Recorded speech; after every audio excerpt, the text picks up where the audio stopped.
Office വിട്ട് വൈകുന്നേരം വന്നു കഴിഞ്ഞാൽ മുറ്റത്തോടെ ഇറങ്ങിയ ഒരു നടത്തം എനിക്കുണ്ട്. അപ്പം നമ്മുടെ വീട്ടിലുണ്ടായ കുറച്ച് പച്ചക്കറികൾ നിങ്ങളെ ഒന്ന് കാണിച്ചു തരാം, എൻ്റെ ഒരു സന്തോഷത്തിന് വേണ്ടിയിട്ടെന്ന് വിചാരിച്ചു. ഇപ്പോൾ കുറച്ച് പയർ, തക്കാളി, കൂർക്ക, പിന്നെ ഇത് കണ്ടില്ലേ ഓമയ്ക്ക, ഞങ്ങളുടെ ഇവിടെ നാട്ടിൽ ഓമയ്ക്ക എന്ന് പറയും, കപ്പങ്ങ എന്ന് പറയും.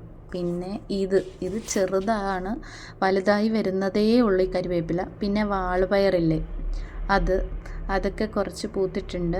പിന്നെ കുറച്ച് കാന്താരി. പിന്നെ ഇത് കണ്ടില്ലേ എൻ്റെ ഡ്രാഗൺ ഫ്രൂട്ട് കണ്ടോ, അത് ദേ ഇങ്ങനെ യെല്ലോ കളറാവുന്നു. ഇതെന്താണെന്ന് ആർക്കെങ്കിലും അറിയാമെങ്കിൽ ഒന്ന് പറയണേ. ഇതിങ്ങനെ മഞ്ഞ കളറായി പോവുക. ഇതെനിക്ക് തോന്നുന്നത് നശിച്ചു പോകുമെന്നാണ് തോന്നുന്നത്. നിങ്ങളിത് കാണണം. ഇത് കണ്ടോ, മര്യാദയ്ക്ക് ഞാൻ വീഡിയോ എടുത്തുകൊണ്ടിരിക്കുന്ന സമയത്ത് ഞങ്ങളുടെ വീട്ടിൽ മാത്രം കാണുന്ന ഒരു പ്രതിഭാസം.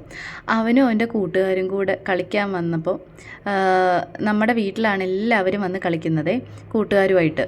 കണ്ടില്ലേ, ഇതിൻ്റെ പൊക്കത്ത് വലിഞ്ഞു കയറുക. എന്നെ കണ്ട ഉടനെ നൈസായിട്ട് അവിടുന്ന് ചാടി ഇറങ്ങുക. എൻ്റെ ചെടിയെല്ലാം നശിപ്പിച്ച് കളയുന്ന ഈ ചെറുക്കനാട്ടോ.